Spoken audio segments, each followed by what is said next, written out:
আজ পুজো কমিটিগুলোর সঙ্গে বৈঠক ছিল মুখ্যমন্ত্রী মমতা বন্দ্যোপাধ্যায়ের এবং সবার নজর ছিল অন্তত পুজো কমিটির সঙ্গে যারা যুক্ত সেই পুজো কমিটিগুলোর নজর ছিল যে অনুদান যদি একটু বাড়ানো যায়।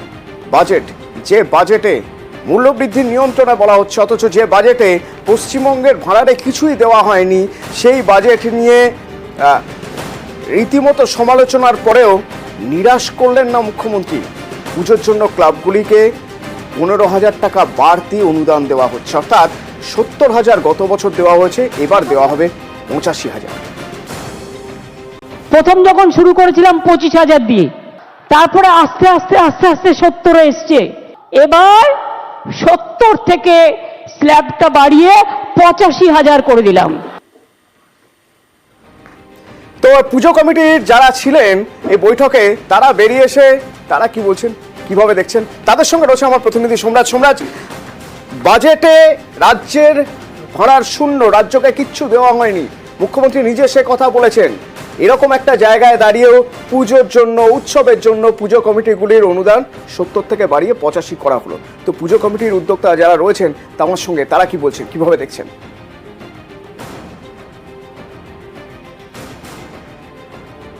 মুখ্যমন্ত্রী মমতা বন্দ্যোপাধ্যায় যে ঘোষণা করেছেন আজকে দুর্গাপুজো নিয়ে, তা নিয়ে আমার সঙ্গে রয়েছেন কলকাতার বিভিন্ন ক্লাব কমিটির প্রতিনিধিরা রয়েছেন।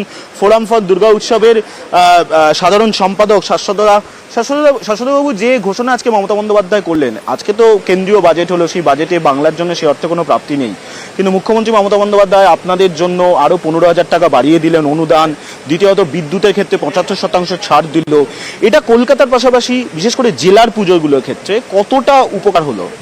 দেখুন, আমাদের এই টাকাটা যে 85,000 টাকা বা 75% যে বিদ্যুতের ছাড় এটা দেওয়া হলো, শুধু কলকাতা জেলা বলে না, আমাদের সমগ্র পুজো বলে। দেখুন, কলকাতা বা বাংলায় যেহেতু 43,000 পুজো হয়, তার মধ্যে ধরে রাখুন 10% হয়তো পুজো আপনার বড় বাজেটের পুজো হয়, বাকি 90% পুজোই কিন্তু এই অনুদানটা এবং এই বিদ্যুতের ছাড়ের উপর নির্ভর করে কিন্তু পুজোটা করা যায়। কারণ এখন আর ওই চাঁদা তুলে পুজো করা যায় না, কারণ সেই বিজ্ঞাপনদাতার উপর, আবার বিজ্ঞাপনদাতা কাদের দেবে? যেখানে ফুটবল আপনার বেশি, সেখানে বিজ্ঞাপনদাতা বেশি হবে। ফলে এই অনুদানটা একটা বিশাল ব্যাপার আমাদের কাছে। আর আমাদের মাননীয় মুখ্যমন্ত্রী কলকাতার দুর্গাপুজোকে যেভাবে প্যাট্রোনাইজ করছেন রাজ্য সরকারের কাছে, আমরা বারবার তার জন্য কৃতজ্ঞতা জানাই। বেহালা নতুন দল ক্লাবের সন্দীপন বাবু আছেন, আপনি তো বহু পুরনো উদ্যোক্তা বেহালা নতুন দলের, ফলে তো সেই জায়গা থেকে এই দক্ষিণ 24 পরগনার যে প্রান্তিক এলাকার যে পুজোগুলি রয়েছে, যারা রেজিস্টার্ড ক্লাব, যাদের অনেক সময় হয় যে বন্যার সময় বা বিভিন্ন বৃষ্টির কারণে প্যান্ডেল করতে অসুবিধা হয়, অনেক নানান কারণে অসুবিধা হয়, তো এই অনুদান কতটা সহযোগিতা করবে সেই সব ক্লাবগুলোকে?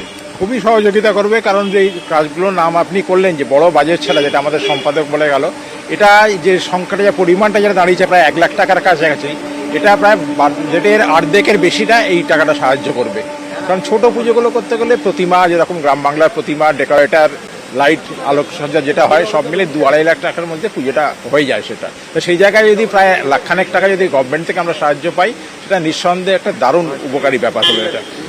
এবছর 85,000 টাকা, আগামী বছর 1 লাখ টাকা, মানে মুখ্যমন্ত্রী তো আজকে আগামী বছরের অনুদানটাও আপনাদের ঘোষণা করে দিলেন।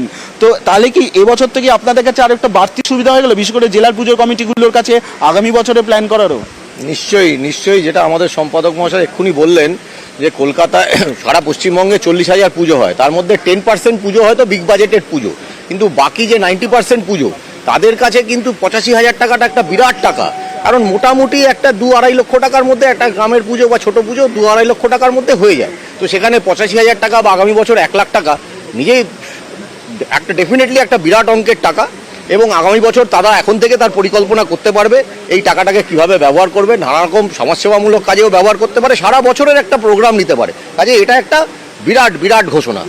সোমরাজ একটু সঙ্গে থাকো প্লিজ, একটু সঙ্গে থাকো।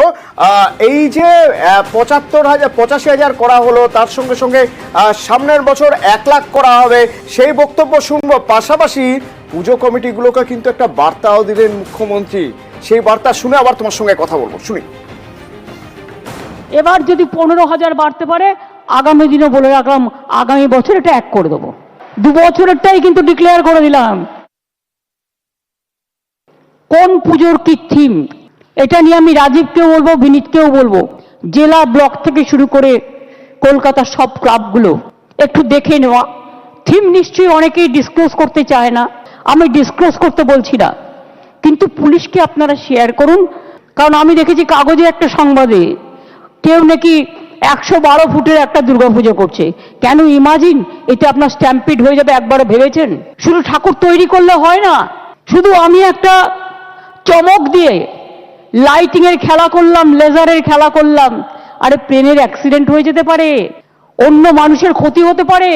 স্ট্যাম্পিড যাতে না হয়, ক্লাবগুলোকে এটার জন্য দায়িত্ব নিতে হবে। সোমরাজ, অনুদান যেমন বাড়লো তেমন দায়িত্বও বাড়লো। রাস্তা ব্লক করা যাবে না, এমন কোনো কাজ করা যাবে না যাতে কোথাও কোনো সমস্যা হয় বা আইন শৃঙ্খলার সমস্যা হয়। কুইক রেসপন্স টিম রাখতে হবে, মানে সেই দায়িত্বগুলো তো পালন করতে হবে। সে ব্যাপারেও পুজো কমিটিগুলো নিশ্চয়ই এবার আরেকটু বেশি জোর দেবে।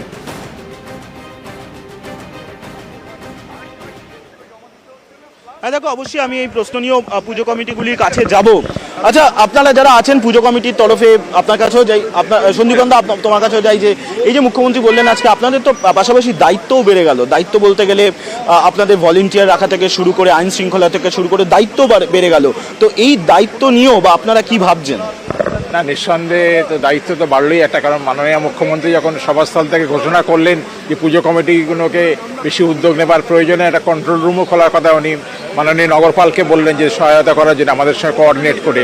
তো নিঃসন্দেহে একটা তো আমাদের একটা দায়িত্ব বেড়ে গেল। নিঃসন্দেহে সোমরাজ, ধন্যবাদ জানাবো পুজো কমিটি যারা তোমার সঙ্গে ছিলেন। ধন্যবাদ তোমাকে।